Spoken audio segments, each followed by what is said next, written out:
You know that feeling when you leave a conversation feeling exhausted, confused, and just a little bit smaller? It's a strange emotional fog that settles over you, a sense of depletion you can't quite name. You start questioning yourself, wondering if you said the wrong thing or if you're just being overly sensitive.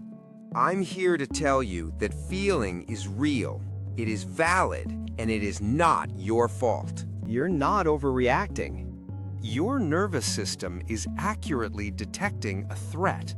You are likely dealing with a subtle, toxic person, an expert in draining your potential without you even realizing it. These individuals are masters of silent sabotage, operating in the blind spots of our social interactions. They don't always scream or cause dramatic scenes. Instead, they slowly erode your confidence, drain your energy, and pollute your peace. They are the reason you feel stuck, second-guessing your own abilities and dreams. But that confusion ends today. In this video, we are going to turn on the lights and expose the 4 most common types of these silent manipulators. More importantly, I will give you the exact strategies to handle them, especially when walking away isn't an option. It's time to reclaim your energy and your peace of mind. Now, we all know about the obviously toxic people. We've heard about the classic narcissist who craves the spotlight, or the constant complainer who lives under a dark cloud. While they are draining, their behavior is often loud and easy to spot. But what about the ones who operate in the shadows? What about the friend, the family member, or the coworker who smiles to your face while subtly sabotaging your success and your sanity? These are the individuals who are far more dangerous because their toxicity is disguised as concern, as help, or even as friendship. They create a deep sense of confusion that makes you blame yourself. That's why understanding their playbook is the first step to neutralizing their influence. Today, we're going on a journey to break down the 4 most common types of these silent operators. For each type, I will give you a name for their behavior so you can identify it clearly. I'll explain the hidden motive behind their actions, and I will equip you with one simple, powerful strategy to deal with each of them. And stick around until the end, because I'll share a simple 3-step protocol you can apply to any of these situations to protect your peace. This is about moving from confusion to clarity, and from feeling powerless to being in control. So let's begin with the one that often masquerades as your biggest supporter. Have you ever shared exciting news with someone only to have them respond with a comment that instantly deflates you? This brings us to our first type, the subtle saboteur. This person specializes in the art of the backhanded compliment and the helpful suggestion that's actually a hidden criticism. They smile, they congratulate you, but their words are laced with just enough poison to make you doubt yourself. You need to understand that a backhanded compliment isn't a compliment. It's a poison pill wrapped in sugar. So why do they do this? Psychologists find that this behavior often stems from deep-seated insecurity and envy. The subtle saboteur feels threatened by your success because it shines a light on their own perceived failures or stagnation. They can't celebrate your win because your win feels like their loss. Their goal, whether conscious or not, is to erode your confidence just enough to keep you at their level, or preferably below it. They plant seeds of doubt to prevent you from growing taller than them. Imagine you tell a colleague you've been chosen to lead a new, important project. Feeling confident and thrilled, you spread the great news to those around you. Wow, that's amazing. Congratulations. But then they lean in and add, "Are you sure you're ready for that much pressure?" It's a huge responsibility, and a lot of people are counting on you not to mess it up. Suddenly, your excitement evaporates, replaced by a knot of anxiety. They've successfully reframed your opportunity as a terrifying risk. So, how do you deal with this? This is where you use the document and distance technique. First, you don't take the bait and get defensive. You simply smile back and say something neutral like, "Thank you for your concern. I'm excited for the challenge." This calmly acknowledges their words without accepting the poison hidden within them. Second, you document the interaction. This doesn't have to be a physical list, but you make a strong mental note. You recognize the pattern for what it is, an act of sabotage, not concern. This act of naming it strips the behavior of its confusing power. Finally, you create emotional distance. This person is not on your team. You learn to stop sharing your most vulnerable hopes and biggest wins with them. You keep your interactions polite but superficial. You are essentially demoting them from a trusted confidant to a general acquaintance without a dramatic confrontation. This protects your confidence and preserves your energy for the people who genuinely cheer you on. But what about the person who isn't passive-aggressive but is just emotionally heavy? This leads us to our second insidious type, the one I call the emotional quicksand. Does this sound familiar? You have a friend or family member who is in a state of perpetual crisis.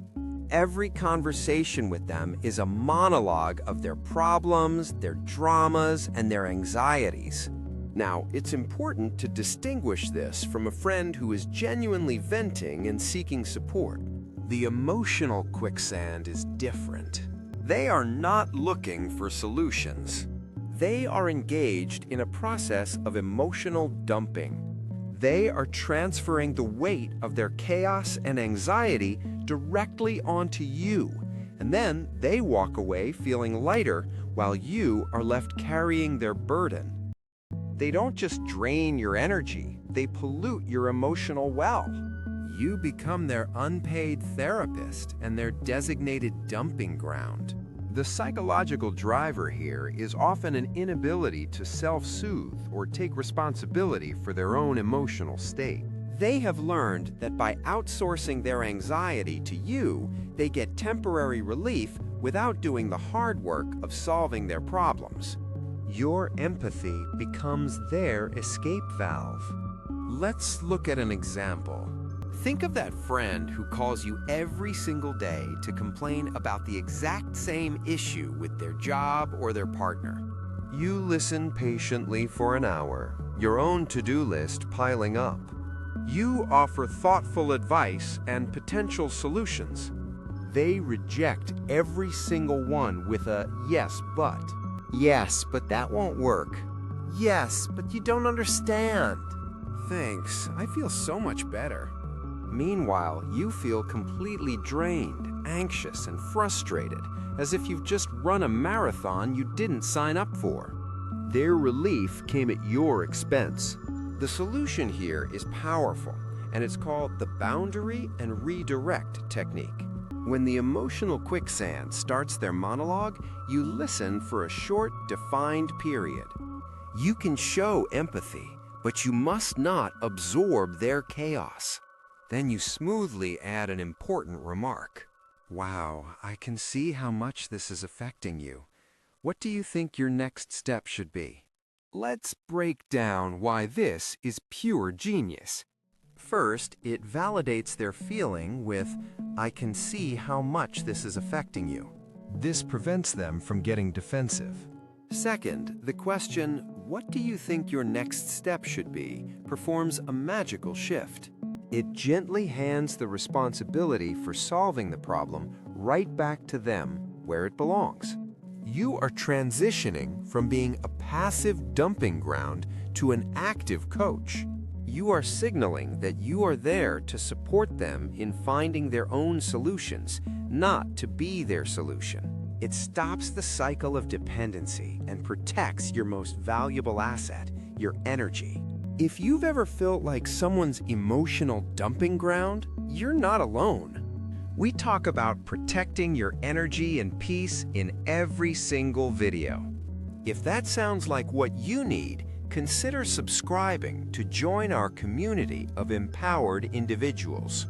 Moving on, have you ever been bursting with excitement about something only to have someone pour ice water all over your enthusiasm? This introduces our third toxic type, the joy thief. This person has an uncanny ability to find the single dark cloud in your silver lining. The moment you express joy, excitement, or hope, they arrive with a dose of harsh realism or negativity that instantly kills the mood. Their favorite word is "but." "I'm so happy I got the promotion." "That's great," they reply, "but the workload is going to be insane." The psychology behind the joy thief is often a deep-seated misery and a scarcity mindset. They genuinely cannot tolerate the happiness of others because it serves as a painful reminder of what's missing in their own lives. Joy, to them, feels like a limited resource.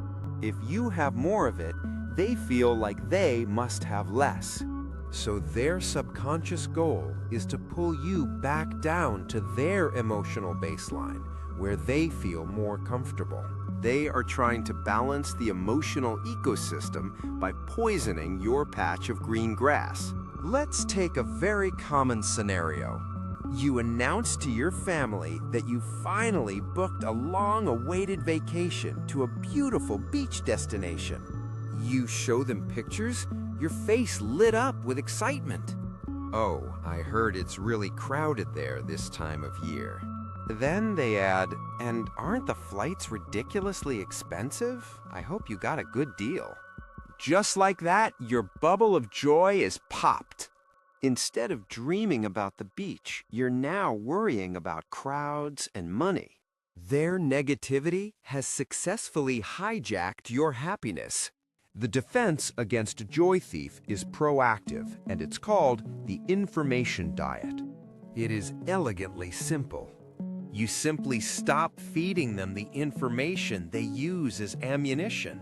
Your joy is precious and sacred. It does not need to be shared with everyone. Identify the joy thieves in your life. You know who they are.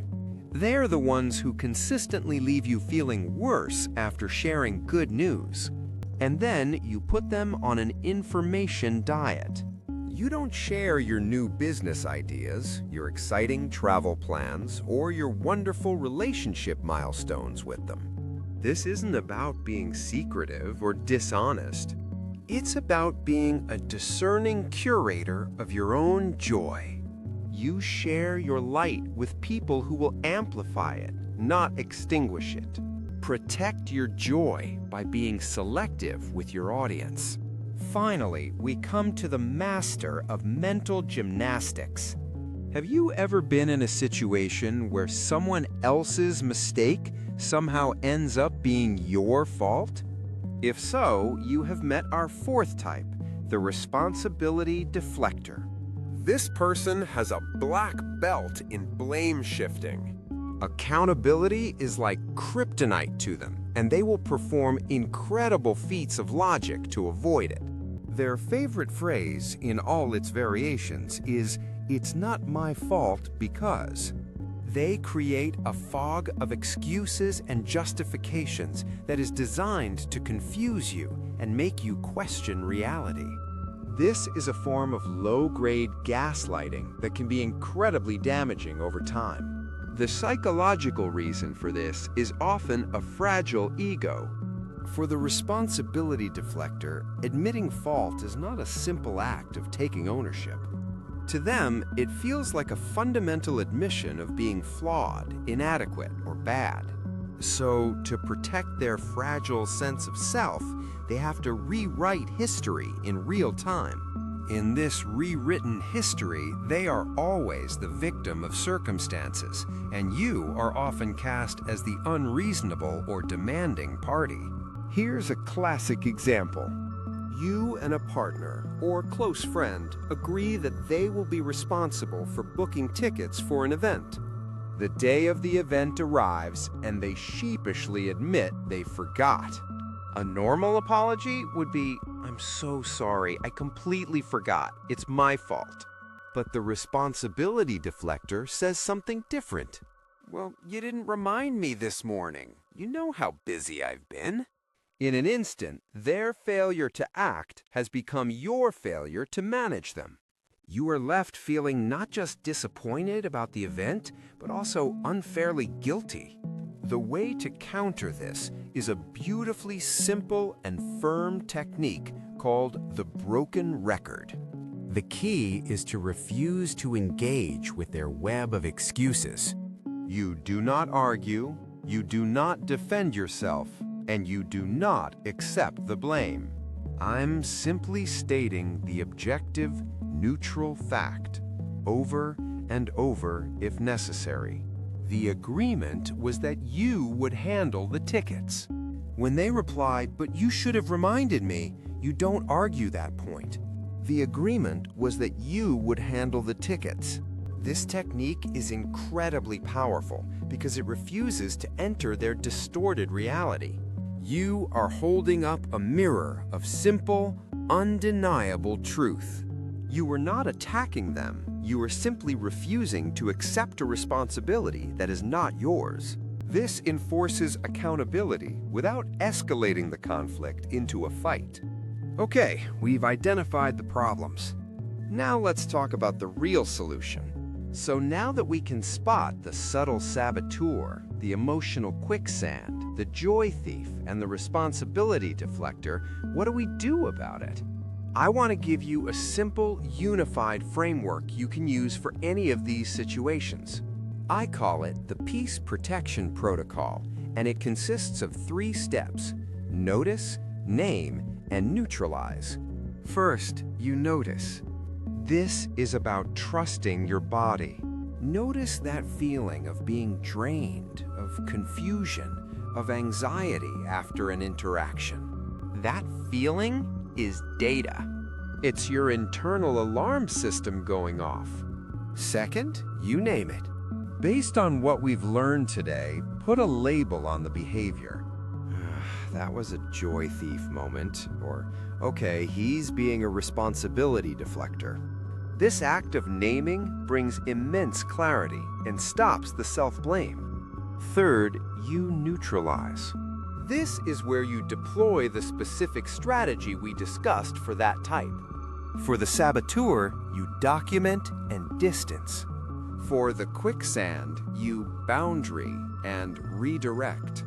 For the joy thief, you put them on an information diet. And for the deflector, you use the broken record. Notice, name, neutralize. This protocol is your shield, and it works even when you're dealing with a boss or a family member you see every day. It empowers you to protect your peace without needing to declare war.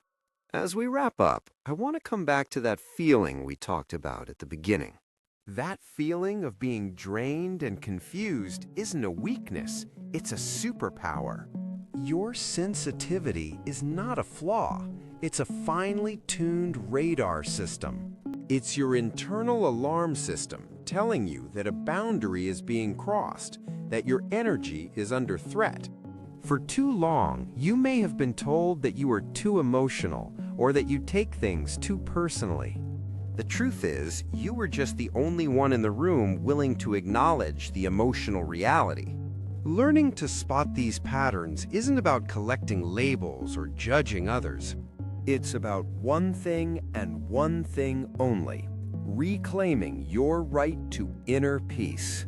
So I want to leave you with a permission slip. Protecting your peace is not selfish. It is the most fundamental act of self-respect. You are allowed to build a firewall to protect your energy. You are allowed to be the curator of who gets access to your heart and your head. And remember this always. You are not a rehabilitation center for people who refuse to grow. You are the architect of your own life. Build it peacefully. Now I want to hear from you. In the comments below, let me know which of these 4 types you've encountered the most in your life. You will be amazed at how many people share your exact experience. You are not alone in this. And if this video gave you a moment of clarity, please consider subscribing for more content on building a peaceful and empowered life.